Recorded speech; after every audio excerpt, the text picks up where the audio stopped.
just saying. What's going on, everybody? Welcome to, I could actually say, my return episode of Where I Come From, MKE. It is I, Mr. Tone Deaf. I am back in the studio on a Saturday. Let me clap myself up because I would still be at home today if I wasn't blessed by the two lovely young ladies who are with me today. This is going to be a pretty interesting episode, mostly because the message that needs to be said today definitely needs to be spread. I mean, if you are currently watching this, you are probably watching this on about 18 different social medias right now because I made sure I put this out everywhere. But more importantly, it's the message that these ladies are talking about today. It's a message that's actually very dear to me because I have a whole family of women. I'm talking like an 80-20 split. So when things like this actually come across my table, I honestly jump up at the opportunity to allow things to be said and spoken in a way that most people don't get a chance to hear. I've known both of these young ladies for a minimum of about a year. One of them is a distant cousin to me and Sherman Phoenix. We're not going to talk and put family business out how this is her first time in my studio. But I'm gonna let her slide today. I'm gonna let her slide today. But the other young lady I have seen around. If you haven't seen her around, you've definitely seen her message around. And I want to allow her to go ahead and not only just introduce herself, but introduce why you're here today. Bring your mic up to you. Mic check 1 2 1 2. Yeah, because you know you got a small voice, so I need you. I do, right? Well, You hear yeah, me? yeah, I hear you now. We hear you. America hears you now. So, thank you again. Thank you for allowing us to come and be a part of this conversation and bring your listeners, you know, some conversation that maybe they're not used to having. My name is Samantha Collier. I am the founder and executive director of TeamTeal365 Inc., which is a nonprofit organization that empowers sexual assault survivors and also helps them navigate through the community when it comes to different resources and what that may look like. Also, being the executive director of Team Teal, I'm also a thriver of sexual violence and domestic violence myself in my own personal life. I am grateful that God seeing fit to save me through it all and to use me as a message, you know, because I remember when, you know, so today I come and I sit with one of our amazing awardees this year for Paint the City Teal Day. One of our biggest focuses, again, with Paint the City Teal Day, which is a proclaimed day here in the city of Milwaukee, honored by our mayor in 2022, which is in April the 2nd, 2023, and it will always be April the 2nd forever. And that is because Paint the City Teal Day brings awareness. See, so make sure y'all put that on y'all permanent calendar, not just the 2023 one. Just go ahead and lock that day in from now on. Yes. April 2nd. Yes, Paint the City Teal Day. Forever and ever, and then ever. And the dope thing that my team and I always laugh about is that it started as the city, but it's actually an international thing. That's what's up. One of our members were actually in Cabo last year, Patrice, and she tilled her whole hotel room. You know, we have Atlanta, North Carolina, Pittsburgh. So we have other states that's going to be involved also during Paint the City Teal Day. Okay. But we have more than enough time. I'm grateful that the color teal is being recognized because teal is the color for Sexual Assault Awareness Month, guys, listeners. We believe you is our hashtag with TeamTeal365, and Sexual Assault Awareness Month is actually the acronym of my name. So God just be knowing what God be doing. And you know what's funny? I was looking at that when you inboxed me and you were giving me all the hashtags and everything. So I said, I'm going to talk about Sam with Sam. Okay, that right. That's what I was going to name the episode at first. Like, nah. Paint the City Teal Day is actually is the perfect title in regards to it. What got you here? So what got me here today was just like really bringing and promoting the safety and the healthy relationships that it takes to develop, right? Okay. Our focus this year with Paint the City Teal Day is elements of a healthy relationship. Right. That's where Tycee Gassi comes in. Okay. Not just is she one of our awardees, but her daughter, Taylor Gassi, is as well. Because they are a walking, talking, healthy relationship, especially when it comes to our Black and brown mother and daughter relationships. Yes, that is definitely very important. Especially when you look at our people. A lot of times in history, our people have showed that when it hits those teenage years, it becomes more of a battle than a partnership in regards to it, even to the point where, in generation curse, we need to break, kicking our kids out at 18. Definitely, I am not for that. I have two girls, so I wasn't gonna kick them out regardless. They are daddy girls to the heart. But just the simple fact of knowing that there are so many teens between the age of 18 and 21 that are out here making bad life choices, not because they choose that route, but because they had to. It was one of those like, I'm in survival mode because I didn't feel loved in my own home environment. And the fact that we have women like Tracy here who literally just guides her child every single way they go. Because I've seen them run around here, and I've heard her yell at her child, but it's out of love, not out of hate or anything like that. But uh, and having an organization like this that promotes that, like, this is not the norm to put them out at 18. Like, you're supposed to let them stay there until they are able to be on their own, because everybody else does. No other culture but ours puts our kids out at a young age. They even set their kids up to continue to stay in the house. I mean, there's other things like you can't leave the house until you're married and stuff like that. But even then, you're still grooming them to be successful, even from the household. Hispanic families, for an example, we all are still living under the same roof as long as possible. If you get married, you bring that person in and you become part of the family business. And then the kids are groomed to be part of the family business. And at the end of the day, the wealth stays in the household and the family keeps everything going and the tradition keeps going. We get disconnected as soon as Big Mama's no longer here. And that's something we definitely need to break. We need to get back to family orientatedness, fixing what's going on in our household and breaking these terrible generational curses that we don't even realize is deeply rooted into us.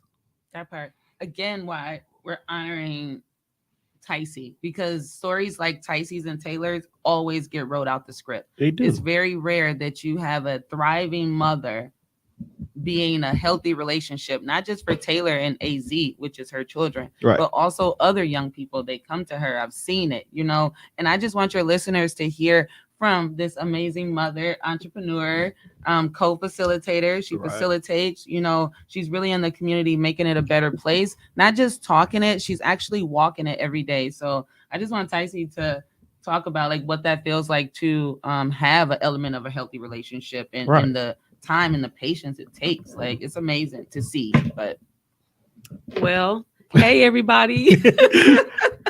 My name is Ticey Gotzi, and I am absolutely grateful to be here. I want to say thank you for the opportunity to be here. This is No my problem. first time ever being inside this space. And I'm grateful. Where I come from, MKE podcast. Thank you. No problem. Where I come from is right here in Milwaukee, Wisconsin. Born and raised right down on Buffum. And that's a whole nother story. Ooh. But You ain't gotta tell me. 10th of my yeah, I kids, was my one world. yeah. I was one of those kids that was brought up in the hood, went straight to foster care. My biological mom passed away, so I really didn't have a mother role model. Okay. Until I got into high school. I met a young man and his family took me in. And then I got adopted in the midst of me being in high school. Okay. So I also was able to learn how to love all over again, being a teenager. That is something that our generation needs to learn how to do too. Yes. Both families took me in and they showed me what love was. Okay. And I think that's what we are missing now today as far as parenting our children. We have to love them right where they are. When they mess up, we still have to love them. When they do amazing, we still have to love them. And that's what I practice every single day with my kids. Okay. For the listeners, how old are your two? My daughter is 17. Taylor is a junior at Dr. Howard Fuller Collegiate Academy. My son is 21. He is a thriving young man. He's amazing. He just finished his internship with a big construction company. Okay, let's That's a definitely black-owned clap. construction Let's clap company. that Yes, yes, yes, yes. He is amazing, and he also graduated from Dr. Howard Fuller up. Okay. Collegiate Academy. So he's a alumni there. He was there on an honor roll, almost a whole 4 years. He was Okay. there. So yeah, the thing with me was I made sure I was in my kid's life. I went Facts. and found me a third shift job so I can be there from that 8 a.m. to 5 p.m. to make sure they got off to school okay. They were clean, they were loved, they got that hug, they got a warm meal. I see y'all when y'all get home. I was there when it was phone calls need to be made. I was pulling up, Right. I made sure I was involved because I didn't have that Right. in my life. Those hugs, and I want people to listen. Y'all got to understand those hugs mean so much to people. I've seen situations where there was a kid that was in one of my classes that I was interning because I was doing my schooling and psychology training for one moment, and literally this little boy made sure he got a hug from his teacher every single day. Mhm. We come to find out that he never got hugged at home. So the fact that this one teacher, and she didn't look at it as nothing more than just my student wanted a hug, I gave him a hug. And in life, that was always a very important thing to him. Even now with my kids, no matter how much I have to get on them, because I have to Yeah. remind myself they still kids. Mine's a Yes. 7 and 10, so they Yes. do things. Whoo! You want two little kids? Nope. I got. I'm saying I got No. two more for you. Um, I make sure that everything I do, I explain to them why it's being done. I explain to them about love. I don't think I've ever once had to put my hands on my kids.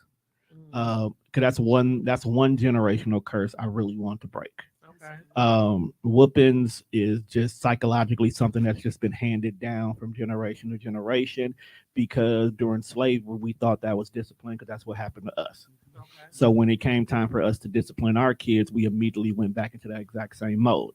And a lot of times, because my mom used to do it, and when we had a conversation, me and my mom had to have a conversation at one point in time too about like just the parenting and the discipline in regards to things going on in life. Because there were times that she did do things that I didn't feel was necessary.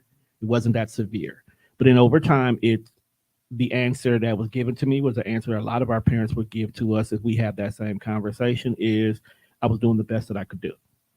And I'm like, that's true. You were. Life was different. The 80s was a wild time for the black community. Yeah. That's all I got to say about that. Facts. But it's not anymore.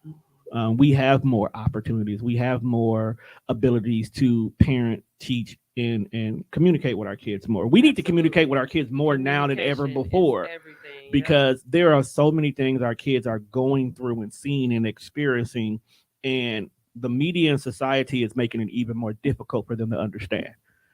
Back in the days, if there was a guy who dressed like Prince, we was just like, that's just what he into. Now there's a guy dressed like Prince. There may be a whole story behind it now. So now we have to explain to them what's going on and why is it acceptable and why do we not judge them based on this. My girls go to Spanish immersion. Okay. I wanted them to be prepared to have a second language ingrained in them Okay. even before it's even required. Okay. Because today's society, you got to have more than just one language. We're the only country that only speaks one language naturally. Everybody else speaks two or three because you never know who you're going to communicate with.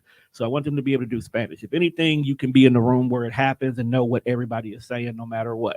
Right. If you don't do anything, you know how to get the hell up out this situation. Right. Right. In regards to it, because if they don't nobody know what's going on, the Hispanics in the room go know where to get the hell up out of here. So you got to be able to communicate with them. But it's the fact that like my youngest has always been my most complicated one. Okay. She had a few issues in her younger years that kind of make her resent society at a 7-year old. Okay.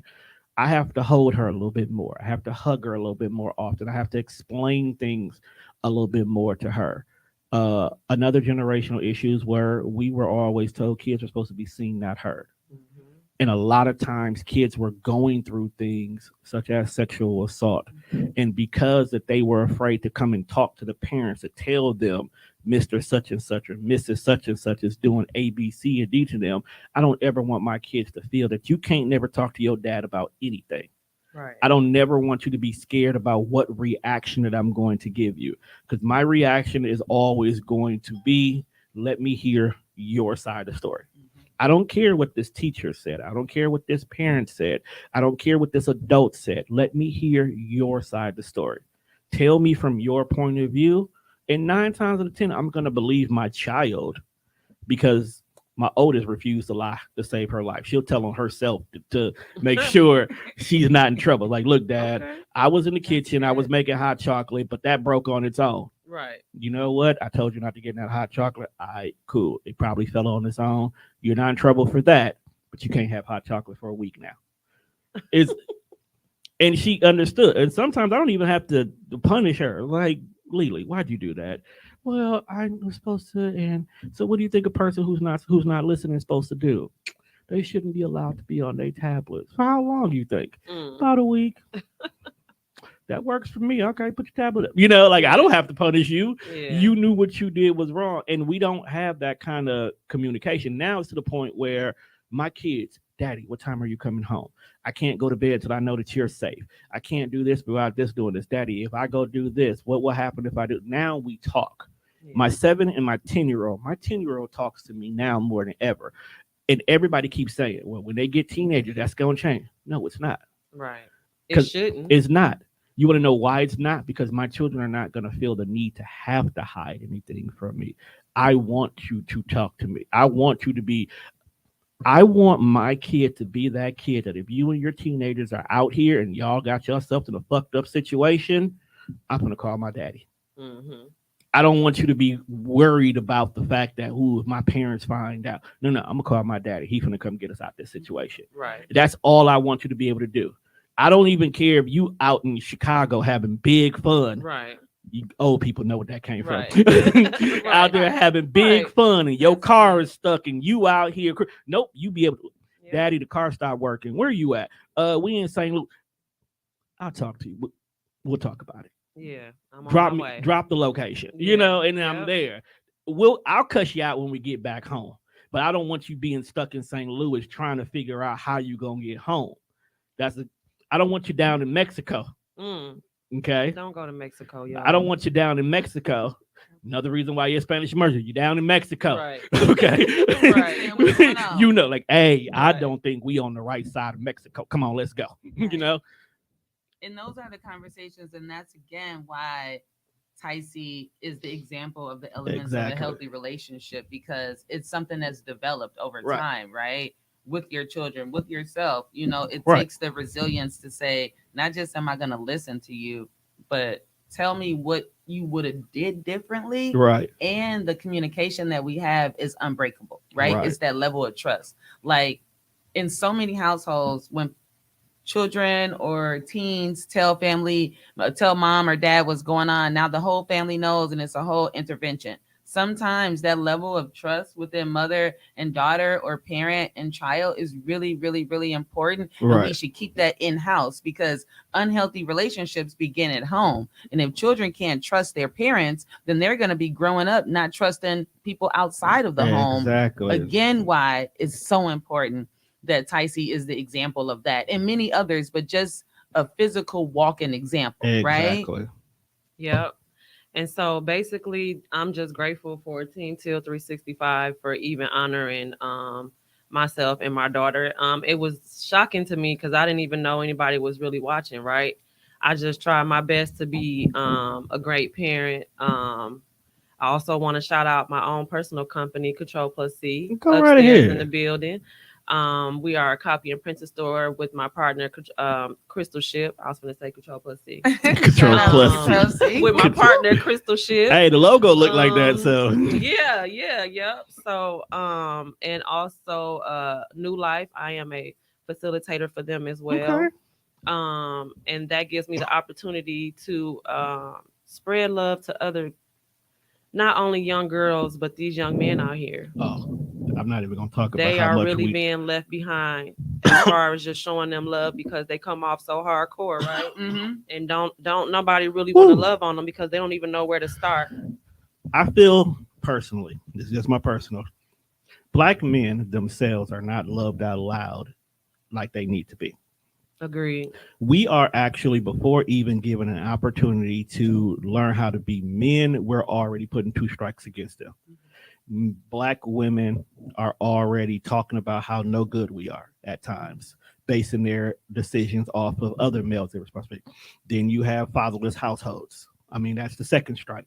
So before a young man even had an opportunity to become a young man, he's already on his own in most Mhm. scenarios. So we have no choice but to turn to other misguided black men as our partnerships.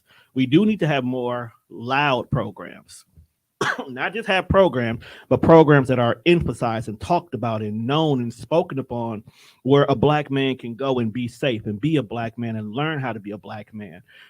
Even create some form of a rites of passage as a black boy going into a black man to make adulthood and manhood feel important to us. You know, Right. when you have something that they can say that this is my own and I made this journey and I don't have to be a part of a preconceived notation to be able to be accepted into this kind of an organization or this type of life, it makes them feel a little bit more proud about ourselves. Like, we have the huge issue with the Kia boys. Knock on wood, we don't have it again this year. I don't own a Kia anyway, so I ain't concerned. But I still don't want nobody car getting stolen for no Right. reason. Right. But if you think about it, a lot of those young men were very educated. They knew how the system worked. They knew what could happen to them if they ever got caught. They even had goals of what they wanted to do with their lives. When I watched that little documentary and he said, "Yeah, I want to, work with HVAC." I'm like, "Boy, do you know the kind of education you need to be able to do that?" And he was like, "Yeah, this is what I'm gonna do. I know that because I'm a minor, I can't get in trouble. I can just, it's gonna go away at 18 and I'm gonna go live my normal life." Imagine if he had something else to be a part of. Imagine had he been a part of a program or something that could have took that goal that he's looking for and says, "Okay, you're not old enough to physically work with this, but let me at least get you in this program that can teach you how it goes. Let's get you in position. Let's get you interning with somebody. Let's put you in place of success before you even get the opportunity to be a success." Whereas then you don't need to have a 2.5 GPA to be accepted into this program because it's a government funded. No, no, no. I need you to be involved in something because I need you to be involved in something. Right. That's big. And I'm just saying that's what we need. And I guarantee you, if you take a lot of our young black boys and give them this space, if you take two of them from a crew of 10, guarantee the other 8 will eventually be there. Mm-hmm. Okay? Because all they got to do is find out 2 people liked it. Yep. That's it. Yep. If 2 people liked it and this is what they doing, 4 more gonna come just because they ain't got nothing else to do that weekend. Now you got 6 of them. These 6 are gonna be here, and you see that they now creating their own little special bond and their inside jokes. And the other 4 are gonna be like, "Dog, what y'all talking about?" 2 of them gonna walk away. Mm-hmm. The other 2 is gonna be like, I want to know what I can do, but I don't want to do it the way you guys do it. I want to do it a little bit differently." Then we partner you up with 2 other guys. If we have more black men that takes care of black men, Right. we would have a better community as a whole.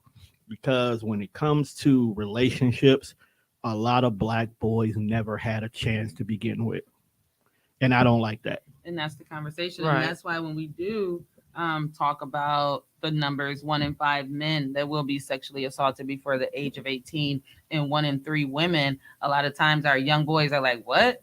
I'm not, nobody sexually assaulted me. What you talking about?" But the more we unwrap that onion, especially when we facilitate our new step curriculum, and that's all about sex trafficking prevention education program, which is a preventative curriculum, right? We talk to our young men about those grooming techniques that adults use on our young black and brown boys, Yes. where it's looked at as their now you're a man at 13 or 14 or 9 or 11 being sexually assaulted or groomed to be sexually assaulted. We have to have more male presence within even Team Teal. I'm grateful that we have male supporters, male allies, males that come to the conversation, because our young men need to know that they have a space, and the things that they endured, someone else did too. And it wasn't just them. Right. And they not a punk. And they're not a this, and they're not weak, and they're not, you know what I'm saying? Because we can talk about it until we black in the face. Right. But I'm appreciative of those that's in the conversation that can talk to the young men, the Ajamus, the Kamars, the Androns, the Marcels, the Montreals, the Kwamanans, those that's really out here doing that work with our young men, Right. Just really bridging that together so they can see more of that and less of shame and less of blame. Right, Tyson? Yeah, right. I think that loving our boys out loud is good.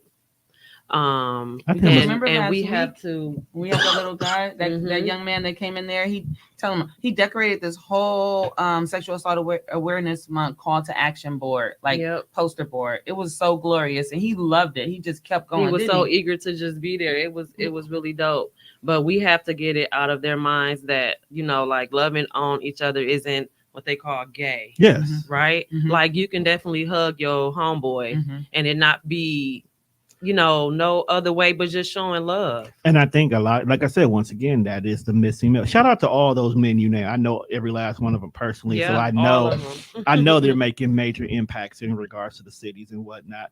But loving out loud definitely is something that I strongly believe we need to collectively do more. Period. Yeah, Just agreed. period. Agreed. Everybody needs to do it more. People Agreed. need to accept the fact that who you love and how you love make a difference. You talking about just this whole conversation brung up something that was very fascinating to me a couple of years ago that happened on my timeline. We were scrolling down memory lane one day and we were talking about, like guys always talk about their conquests. Mm-hmm. Let's label it as this. Mm-hmm. So a couple of gentlemen were talking about how the fact that when they were younger, they engaged in sexual activities with older women. Mm-hmm. And how that was just a rite of passage for a lot of us growing up when we're teenage boys and we got these older men. I think it came. What was I? It came up during Power, the Mhm. Kanan story, when Kanan's character was in a relationship with the girl, but was being in a sexual relationship with her mom, and her mom definitely was an older woman, and the story behind that kind of struck a chord that made us start talking about it was the fact that when the girl caught them in the bed, it wasn't the ugh mom what are you doing, it was the not again Mhm. was the response, like not again, I'm sick of you and tired of you always. And then we all just like collectively all started talking about it, and the thing about it was somebody said in the middle of that thing, in the middle of that whole conversation, it's like y'all was teenage boys. You were 16, 17, 15, 18. These were 30-year-old women. Mhm. Y'all got raped. Mm-hmm. Yes. No matter how you look at it or how proud you stand, Mm-hmm. you were raped. Yeah. You were targeted and you were raped Yeah. to the point that a one guy, it took him about 30 minutes to process it. He went through every single step Mm-hmm. of grief to understand he got raped. And it sat with him for a minute. Mm-hmm. And he changed the way he looks at things. And then he also started processing how the fact that because of that one experience, how his relationships going forward were affected by that. His Absolutely. demand, his need, his aggressiveness, his trying to process that because this was an older woman. And during this time frame, a lot of men bragged about being with an older woman that you did not realize that you were being taken advantage of Right. only for one reason and one reason only. So now you look at you look at sex and relationships with a jaded eye. Mm-hmm. And all because of this one thing that you took completely out your head Right. as a process. And now, as older men, we're now looking back at just a lot of things that we just accepted Right. as the norm, and it's not. And it's not. It is It's not at not all. okay. It's not okay It's at not. all. And once again, that goes back to our culture. Right. We made that okay, right? It was okay for the young men to be with older women. It's okay. But when it was a young girl with the older guy, that's not okay. Nah, we quick to fight about that. It's not okay. It's not okay either way. Either way, and then that's when we Either way find you put it. ourselves empowering adult men and saying that wasn't your fault, and we believe you. And That's that's right. literally what the whole conversation And we was while he was believe right. It you. was not your fault. Yeah. It is not your fault, and then it's like the unlearning of things. Yeah. That's just like the unlearning of healthy Yeah. relationships. You know what I'm Right. saying? We have to unlearn these things because it's been cycled and cycled into our bloodstream as to this is the way things should go until you get into another space where you can breathe and you can say, no, this happened to me. Right. And it wasn't my fault. And nobody judges you or shames you. Right. You know what I'm saying? And that's why, again, Team Teal is present for the last 16 years. We're not going nowhere. And you don't, and you shouldn't. Nowhere. You shouldn't. Because it must stay present so more people can know that we believe you and you matter. Absolutely. And in those steps of rebuilding you, let us help you. Let us navigate or get you where you need to be as far as men survivors, as far as elder survivors. You know what I'm saying? Because then that's that whole conversation when what happens in my house stays in my house. And Big Mama didn't know Big Mama didn't know how to save the kids, so the kids don't know how to save their kids, and then now those kids are actually having their own kids. Facts. So there's a cycle that we're trying to we gotta break switch, it. and that's why we're in the conversation of prevention. Right. You know what I'm saying? Prevention, even with sexual violence, can be prevented with the right education, with the right communication, with Big the right facts. safety net, with the right adults around our young people, where they feel like they can talk about things and get solutions and not talk about things and be blamed or have a Facebook post about them. Right. What's the end goal? The end goal definitely for is to build stronger families, starting with ourselves individually. But as far as Paint the City Teal Day and the month of Sexual Assault Awareness Month, it's about the action. You know, it's about the conversation. It's about making sure that people know that Sexual Awareness Month is here, and a lot of that has to do with intimate partner violence and boundaries that's never been established in homes that aren't healthy, where we have adults inside of those homes that are hurting our families, hurting our young people, hurting our teenagers, and they still have not an outlet to let out. That is definitely that's a very deep conversation within itself, because I think a lot of us are not realizing that we are not choosing house over happiness. We have a lot of couples that are only together because they bring me some kind of joy, but not realizing that this individual's presence is toxic to the whole entire family. Right. Toxic is one of the words I hate the most right now, because it's overused, it's oversaturated, but nobody truly knows what it looks like outside of the blue face Christian kind of a situation. They think that that's only what toxic look like. No, toxic is anything that disturbs your peace at the end of the day. And it's not only just between me and my mate. It's my kids, it's my mother, it's my cousin, it's who's ever as a part of my everyday life. If this individual brings some sort of toxicity in regards to it, we need to not just only expunge it, but figure out why is this a problem. Sometimes people just need to know that this is not right. Like you said, you just need to know it's not right. You don't have to eliminate the individual out your whole entire life. Sometimes just letting you know that your behavior is not acceptable in this particular situation, and this is why it's not acceptable. I am then going to give you the option to either correct the behavior, explain to me why you feel like this behavior should be okay, or remove yourself from the equation. But a lot of people don't. They don't know how to live alone. That's the word. That's what I'm looking for. There's so many people who don't know how to live alone that they're willing to accept anything to not be there. They will be the pick-me's of the world. They will be the nice guys of the scenario, knowing for a fact that this situation is not the best for them. It actually sets you back more than anything. And I'm glad that you have programs and organizations like yours that help people understand, like, you don't have to accept that. And then at the end of the day, think about the kids in the situation too. I remember one of the biggest things that there will be couples who they're just not happy together anymore, but they'll stay together for the kids. You don't have to do that. Because at the end of the day, the kids are going to laugh at you. At the end of the day, the kids already knew. You stayed for me. You, instead of dealing with peace and dealing with yourself, like you sacrificed your life, because at the end of the day, they would rather for you to be healthy. And that's the thing with being alone, just like one of our other strong supporters and really strong activists in the community, Claire Flemings, she wrote a book. It's called Reflections. A lot of people don't like reflecting on their own reflections. We like to point our sister and say, you need to do this and you need to do that and you should do that and you should get better.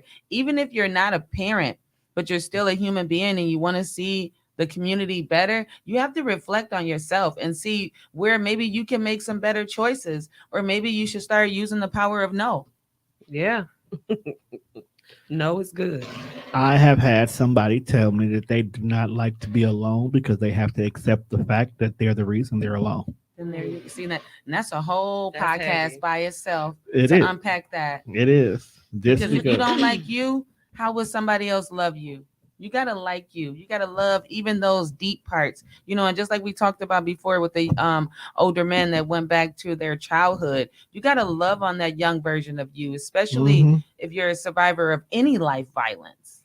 But especially when it comes to molestation and rape, you have to go back and love on them and let them know you made it through, and let Right. them know we made it, Right. and let them know, Right. look at yourself and say, I love you. And we're not the violence that happens to us. You know what I'm saying? And that's our biggest thing with being very intentional about making sure that Sexual Assault Awareness Month is just not April, it's 365 for us. Yep. You know what I'm saying? It never turns off. You know what I'm saying? There's always a way to thrive. There's always someone else that needs to be connected. There's always someone else that needs to be believed. And there's always someone else that needs to unlearn what cycles of violence have trained us, right? Right.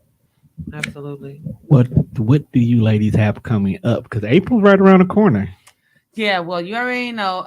This here is one of our amazing Paint the City Teal Day designs, which this guy named Travis, he makes these. So our annual Paint the City Teal Day is Sunday, April 2nd, which is going to be amazing. It's going to be at the Ambitions Center of Milwaukee. If you guys don't know about Marcel and Rashida's co-working space, it's amazing. It's going to be from 1 until 4.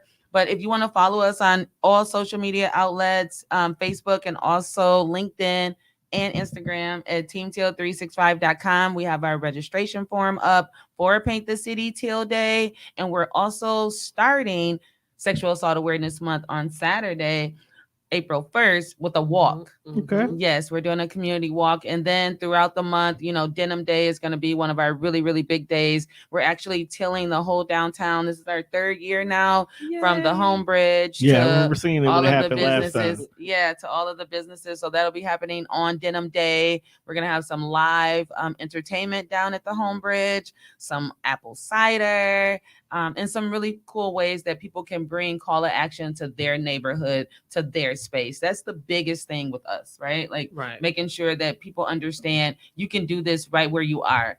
I'll give you a great example, right? Me and Ticey sprung some things today that we wanted to use to get the party going when it comes to Paint the City Teal Day, right? You see these? Usually these are used for birthday parties, bar mitzvahs, Kwanzaa, different events. But we're going to use this to decorate his microphones. Why did you say? Why not? Because everyone that comes in here from this day forward, going through Sexual Assault Awareness Month, they're going to say, Tone, what's up with this teal that's wrapped around the microphone? And I'm leaving it on there And too. then Tone could say, oh, you don't know about Sexual Assault Awareness Month? You wrapping all the way around it? So that's what this is about. See how simple that was? You see that? Ticey's on hers, but I'm on this. So that's what we're gonna do. We make sure that things happen when we're present. You wanna know why, listeners? Because if we don't, who will? Boom. Right. Paint the City Teal Day. Because it's all about bringing awareness to what?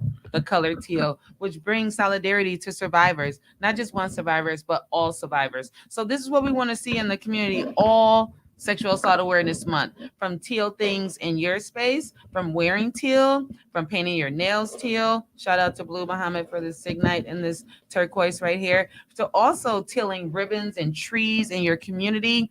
If we look right over at District 7, they still have their teal ribbons from over 4 years ago. Oh yeah, Team Teal also works with all 7 districts of the Milwaukee Police Department for the last 4 years running. Because if the community doesn't work with the cops, how is the community going to feel safe enough to report? Think about it, people. And our cops need to be resourceful. So that's where we kick in, because we can navigate cultural specific organizations to our Milwaukee Police Departments and our fire departments. So again, looking for us in any way, check us out at TeamTeal365.com and on all of your social media outlets. We have tons of things that's going to be going on throughout the month of Sam, but you can get started now, right? In the month of March. Yep. And Control C is located right here in the side of Sherman Phoenix. If you want to check out this awardee here, she'll be here. If you want to check her out sometime. Well, with that being said, I don't have to do my job anymore. because Sam is phenomenal at that. So going forward, where I come from podcast MK would be hosted by Sam because she knows exactly what she's doing. I'll go ahead and change everything teal for her. No, I'm just kidding, people. But no, she. With that being said, she really did close out everything. And you know what? I am. It was both been a pleasure and an honor to have you ladies in here with us today. I will make sure that these microphones stay teal all month for all my shows. So be on the lookout for every single show. And if you see the teal one, just point it out and just put, hashtag, teal. Team Teal Put, 365. just put team teal in the comments when y'all see that there. Yes, or hashtag Sam. Paint the City Teal Day Yep. 2023. Yeah, that's what we're gonna do. We're gonna We put got that. you. With that being said, I'd like to thank everybody for tuning into this week's episode. Make sure you check us out on all platforms. That's Spreaker, Spotify, iHeartRadio, or wherever else you listen to your pods at. Make sure you be on the lookout for everything that TeamTeal365 is doing from now until just from now on, period. Just be on the lookout, or don't, Definitely. but definitely, make sure you check out for that bridge painting. I'm gonna be there. I'm off Yes, that day. April 26th. That'll be going down on Denim Day. It's an annual event. It's gonna be beautiful. Please join us, all survivors, all allies. We'll be down Wear right your at the Home denim. Bridge. Yeah, and rock your denim. April 26th, Wednesday, always International Denim Day. Please join us in solidarity of survivors, male and female. And with that being said, people, we are out of here. Peace. Peace.